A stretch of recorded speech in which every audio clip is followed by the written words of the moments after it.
Bendiciones, hermanos, bienvenidos a un momento con Dios. Damos gracias al Señor por esta nueva semana que nos permite iniciar y por supuesto, cada día anhelamos ese momento especial con Dios. Cada día anhelamos ese momento en el que podemos leer y estudiar su palabra y también acercarnos a Él a través de la oración y orar y platicar con Él y llenarnos de su presencia. Eso nos da un mejor día. Así que vamos a leer en esta oportunidad nos corresponde el capítulo 9 de la carta a los Hebreos. Así que veamos y recibamos lo que el Señor tiene. Hebreos 9 dice así: Ahora bien, aún el primer pacto tenía ordenanzas de culto y un santuario terrenal, porque el tabernáculo estaba dispuesto así. En la primera parte, llamada el lugar santo, estaban el candelabro, la mesa y los panes de la proposición.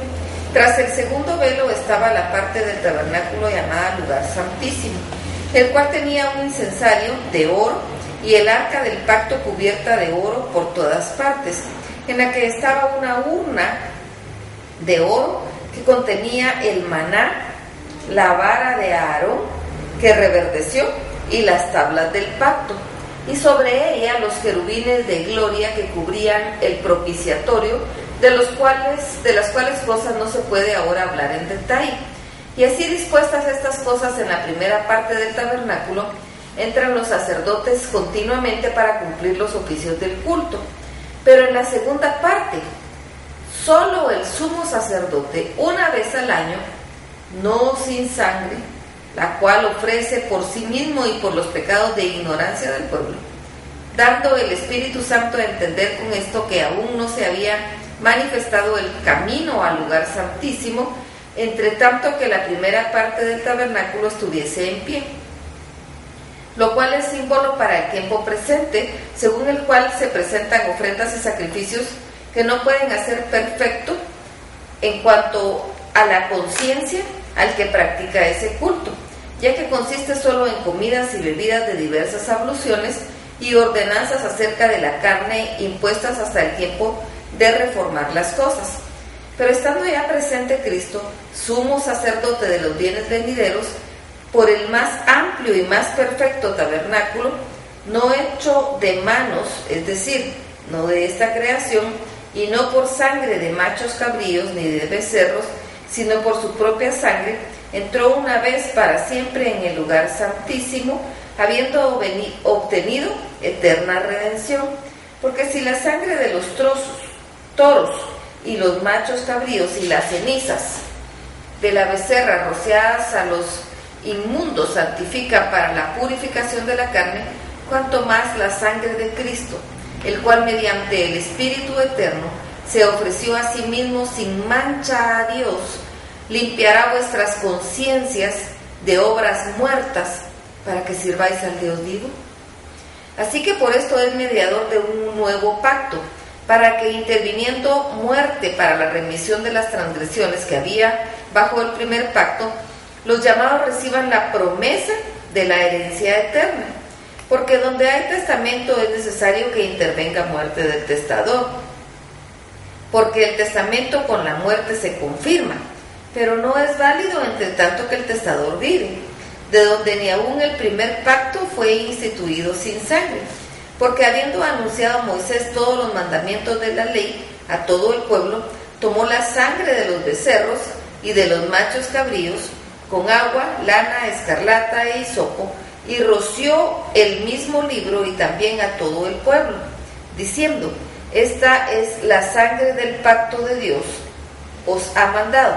Y además de esto, roció también con la sangre el tabernáculo y todos los vasos del ministerio, y casi todo es purificado según la ley con sangre, y sin derramamiento de sangre no se hace remisión.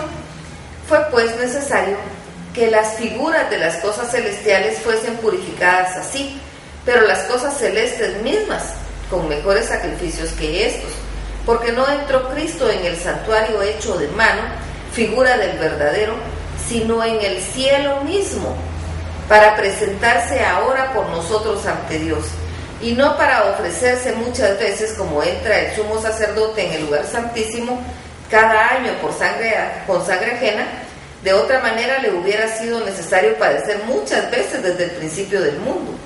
Pero ahora, en la consumación de los siglos, se presentó una vez para siempre por el sacrificio de sí mismo para quitar de en medio el pecado.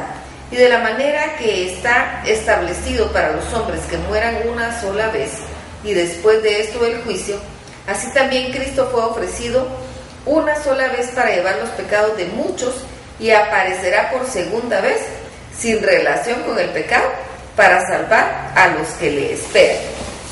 Maravilloso este pasaje y bastante profundo también. Nos habla al principio, habíamos estado leímos anteriormente aquí en la carta a los Hebreos, que el tabernáculo había sido hecho de acuerdo a la semejanza de las cosas en el cielo, según lo encontramos nosotros en el Antiguo Testamento.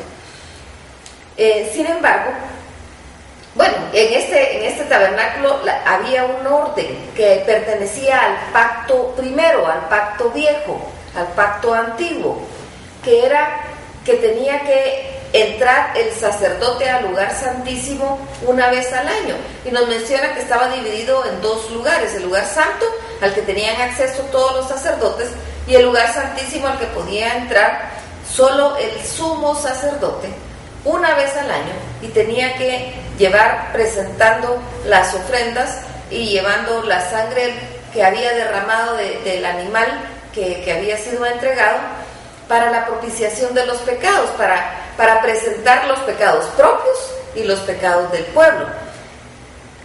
Precisamente al constituirse Jesucristo en sumo sacerdote, nos vemos aquí en la palabra, Él mismo da su propia vida, pero Él no entra al lugar santísimo creado a imagen del lugar celestial. Él entra directo al cielo para presentar nuestros pecados. Él no tenía que presentar los propios porque Él no tenía. Por eso fue que su sacrificio fue perfecto, si no, no hubiera sido perfecto. Es perfecto porque Él era sin pecado, así que Él presenta su propio cuerpo, su propia vida en propiciación por nosotros. Y entra directo al lugar santísimo, pero allá, en el cielo, no aquí. Por lo tanto, ese se convierte en el sacrificio perfecto y el intercesor ideal y único entre Dios y nosotros. Es el único que murió, el único que derramó su propia sangre por nosotros. Por eso Él es el intermediario, por eso Él es el intercesor, por eso Él es a través de quien nosotros llegamos al Padre, porque es el único que dio su vida. Veamos algunos pasajes importantes. El número 14. ¿Cuánto más la sangre de Cristo, el cual mediante el Espíritu entero se ofreció a sí mismo, eterno se ofreció a sí mismo, sin mancha a Dios, limpiará vuestras conciencias de obras muertas para que sirváis al Dios vivo? Es su sangre precisamente derramada la que nos limpia, la que nos lava. Y eso es precisamente lo que vemos aquí en este versículo. Cuánto más, dice, la sangre de Cristo, la cual mediante el Espíritu eterno se ofreció a sí mismo sin mancha a Dios, limpiará vuestras conciencias de obras muertas para que sirváis al Dios vivo. Eso es lo que Dios hace en nosotros cuando nosotros se lo permitimos. ¿Qué esperamos? El verso 21. Y además de esto, roció también con la sangre el tabernáculo y todos los vasos del ministerio, y casi todo es purificado según la ley, con sangre, y sin derramamiento de sangre no se hace remisión. Ese era todo el proceso, el ritual que tenía que hacerse.